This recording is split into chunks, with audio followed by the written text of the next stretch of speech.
We talked about that a little bit, didn't we? That Yeah. We both grew up in small churches with Christian parents. We didn't just go to church on Sunday.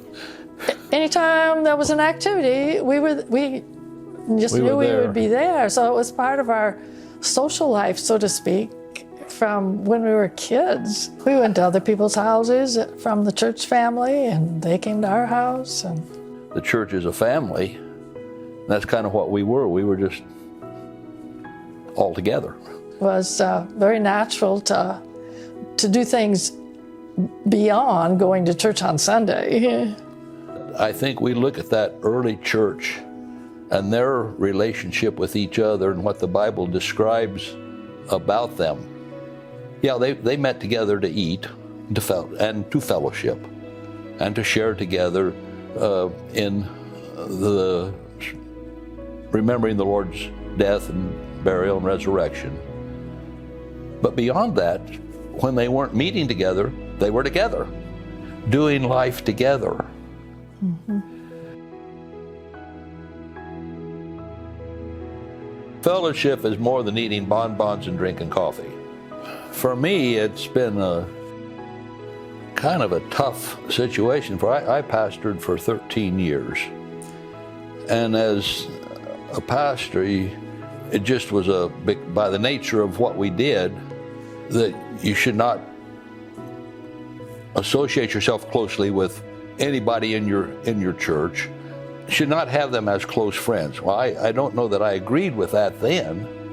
Many times over the years, I longed for someone that I could just go and sit down with and cross a cup of coffee and say, this is what's going on. I never had that for those years. It was extremely, and still is extremely difficult for me to do that. Over the last 10 or 12 years, I've kind of been able to develop some, what I would call really fellowship type of relationship. I think I'm growing in that way, but it wasn't anything very instant or really very easy for me.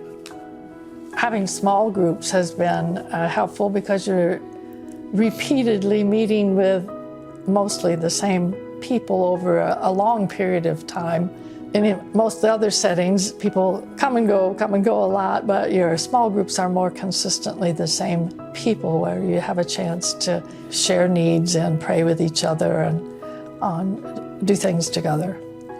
And even in that, it takes a while to develop the kind of confidence that when we're sitting across the table, even drinking a cup of coffee or eating bonbons, whatever it is, I think there has to be a confidence and a trust for real fellowship to happen. Well, we're created to have relationships. First of all, our relationship with God, of course. But if we don't get into relationships with other people, it leaves our lives kind of empty. I think it's pretty hard to mentor fellowship.